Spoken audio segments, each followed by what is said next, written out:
ये question UP board में भी आया है, सीबीएसई बोर्ड में भी आया है और आईसीएसई बोर्ड में भी पूछा गया है। क्वेश्चन इंपॉर्टेंट है, आप बात को समझिएगा।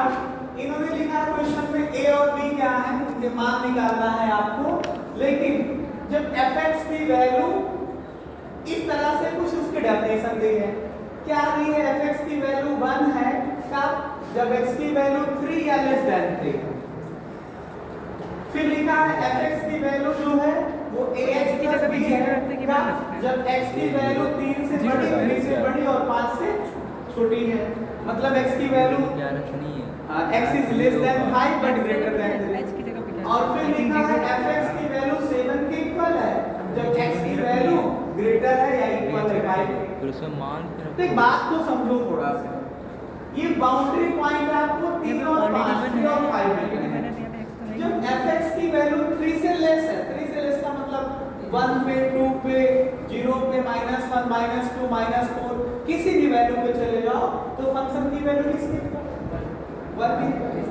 जब fx की वैल्यू देखो, x की वैल्यू 5 से ग्रेटर वैल्यू या 5 के इक्वल, 5 से ग्रेटर या 5 के इक्वल, बात को समझो। 5 से ग्रेटर का मतलब क्या होता है, 5 से ग्रेटर का मतलब 6 7 ही नहीं होता है, वो तो आपके पास नेचुरल नंबर हो जाएंगे, डेसिमल में भी हो सकता है।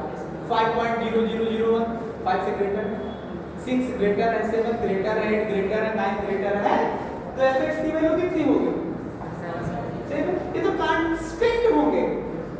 fx की वैल्यू 3 से लेस की फंक्शन 1 मतलब कांस्टेंट, मतलब अगर पॉइंट ड्रा करोगे तो स्ट्रेट लाइन बनेगी जाकर के। fx की वैल्यू 5 से ग्रेटर में भी कांस्टेंट, क्योंकि आएगा 7 कांस्टेंट होगा। तो कंटीन्यूअस है। कंटीन्यूअस शिफ्ट कहां, कंफ्यूजन कहां होगा, x की वैल्यू 3 पे और x की वैल्यू 5 पे। लेकिन चूंकि दिया है कि फंक्शन जो है is constant, continuous everywhere, function is continuous everywhere का मतलब फंक्शन जो है, फलन जो है हमेशा सतत है। ठीक है, तो हमेशा सतत है तो फिर 3 पे भी सतत होगा और 5 पे भी सतत होगा। बोलो, लिखेंगे, हल कैसे करेंगे। सबसे पहले दिया गया जो फलन है आप इसी को एज इट इज लिख लोगे, जैसे दिया है वैसा लिख लेंगे। उसके बाद में करेंगे क्या, हम इसकी लाइन को पढ़ेंगे तो लिखा है फलन या फंक्शन प्रत्येक बिंदु पर सतत है, प्रत्येक बिंदु पर सतत है। इसका मतलब हुआ फंक्शन इज कंटीन्यूअस एवरीवेयर। इसका मतलब हुआ कि जो फलन है या फंक्शन है कौन, fx, x is equal to 3 पर, x इज इक्वल टू 3 पर व x बराबर 5 पर भी सतत होगा, भी सतत होगा। थोड़ा सी बात को समझना है आपको, x बराबर 3 पे भी सतत होगा, 5 पे भी सतत होगा, बात समझ में आई। क्योंकि जैसे कोई फलन है अगर प्रत्येक बिंदु पर वो कंटीन्यूअस है तो फिर 3 और 5 कहीं अलग से आ गए क्या, वो प्रत्येक बिंदु में ही तो आ जाएंगे। तो 3 पर भी सतत होगा, 5 पर भी सतत होगा। तो एक एक बात को लेके चलते हैं। पहला लेके चलते हैं, जब फलन या function x is equal to 3 पर सतत है, मतलब कंटीन्यूअस है, सतत मतलब कंटीन्यूअस है। इसका मतलब हुआ क्या, L की वैल्यू x बराबर 3 पर और L की वैल्यू कहां पे, x बराबर 3 पे और A की वैल्यू, A का मान कौन सा है 3, F3 की वैल्यू इक्वल होगी। अब बताइए 3 से लेस, अगर LHS में देखोगे तो 3 - h आएगा, 3 - h में कितना होगा, तो उसमें से AB का कोई रिलेशन नहीं होगा, तो फिर हमको क्या लेना चाहिए, RHS। बोलो, तो यहाँ RHS के लिए लिखेंगे हम limit h tend to 0, f a plus h होता है, a का मान 3 है तो 3 प्लस h बराबर f3। व्हाट इज f3 है? जब x की वैल्यू 3 है तो f की वैल्यू क्या है? 1 है। तो ये कितना आ जाएगा? लिमिट h टेंड टू 0, ये 3 प्लस h लिखा है, f3 प्लस h मतलब 3 से ग्रेटर। x की वैल्यू 3 से ग्रेटर कब है? 3 से ग्रेटर 5 से लेस जब है तब fx की वैल्यू ax प्लस b है। इसमें रखोगे तो क्या आएगा? a इंटू 3 प्लस h और प्लस b is equal to f3 की वैल्यू 1। h को 0 टिंड कराओ आप लोग तो आएगा 3a plus b equals to 1। इसे इक्वेशन मान करके छोड़ दो, ठीक है। अगली कंडीशन को लेके चलो। क्या है नेक्स्ट कंडीशन? जब फलन कहां पे x बराबर 5 पर कंटीन्यूअस है मतलब सतत है, इसका मतलब हुआ कि LHL की वैल्यू x बराबर 5 पर और RHL की वैल्यू x बराबर किस पे? 5 पर और f5, ये तीनों वैल्यू इक्वल होंगी जाकर के। जब ये function continuous x is equal to 5 पर है तो LHL at x is equal to 5, RHL at x is equal to 5 और f5 तीनों इक्वल होंगे। अब जैसे LHL हम निकालें तो क्या आएगा बताओ?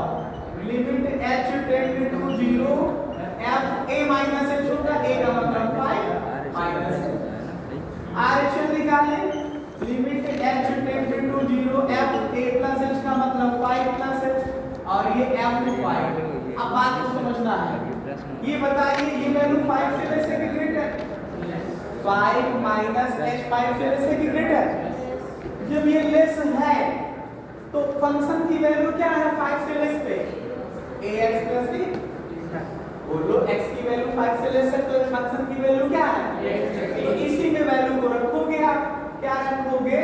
कि limit h tend to 0 a into 5 minus h plus b। अब इक्वल्स टू बताइए 5 plus h। What is 5 plus h? x की वैल्यू 5 से ग्रेटर, 5 से ग्रेटर पे फंक्शन की वैल्यू क्या है? 7 है ये। और f5 x की वैल्यू 5 पे भी 7। तो एक ही तो मैं तुम्हें कह रहा था पीछे वाले क्वेश्चन में, पिछले पार्ट में, जब x की वैल्यू 3 के इक्वल था, हमने कहा ना था कि एक कैलकुलेट करो, एक तो बराबर होगा ही।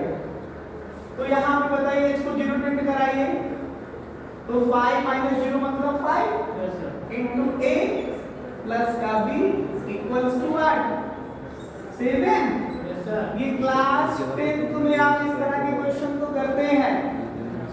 टॉपिक का नाम होता है 10th क्लास में linear equation in two variable, दो चर रैखिक समीकरण। समीकरण या इक्वेशन फर्स्ट को इक्वेशन सेकंड के साथ सॉल्व कर लीजिए, a और b की वैल्यू निकाल आएगी। फिलहाल हम सॉल्व करके दिखा देते हैं, लेकिन आप लोगों की भी जिम्मेदारी है कि आप अकेले भी इसे कैलकुलेट करें। तो समीकरण 1 व 2 को हल करने पर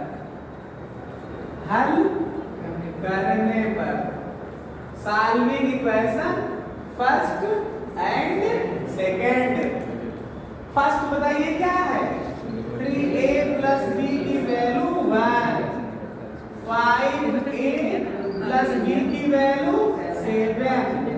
इन दोनों इक्वेशन को अगर आप सब्ट्रैक्ट करें, फोकस करें इस पे, 3a plus b is equal to 1, 5a plus b is equal to 7। अगर इन दोनों इक्वेशन को आपस में सब्ट्रैक्ट करें तो b के कोएफिशिएंट इक्वल होने की वजह से ये टर्म कैंसिल हो जाएंगे। और आपको सब्ट्रैक्शन का रूल पता ही है कि नीचे जो इक्वेशन होती है उसके साइन, तो 3a से 5a माइनस करोगे तो माइनस का 2a, b से b कैंसिल हो जाएगा, 1 से 7 माइनस करोगे तो माइनस का 6। बोलो आप इस तरफ देखिए, जो बचा हुआ पार्ट है उसके लिए देखिए इस तरफ क्या है, -2a की वैल्यू -6, तो a निकालोगे तो -6 और -2 डिवीजन में आएगा तो प्लस का 3 हो जाएगा, होगा। अब एक ही value equation first equation second में रख के भी निकाल लीजिए। समीकरण 1 से बाय इक्वेशन फर्स्ट इंग्लिश में लिख सकते हो आप। क्या लिखोगे? एक क्या है 3a + b बराबर 1, तो 3 * a की वैल्यू 3 + b = 1, 3 3 9 + b = 1, तो b की वैल्यू क्या आएगी 1 - 9 = what? -8 तो hence the value of a and b will be 3 and -8 respectively। a और b की क्रमशः वैल्यू क्या है 3 और -8। ठीक है, बोलो आई बात समझ में? ऐसे होती मैथमेटिक्स की पढ़ाई। लिख लो, नहीं पता चलेगा मिट जाएगा। लिख लिया बेटा। बेटा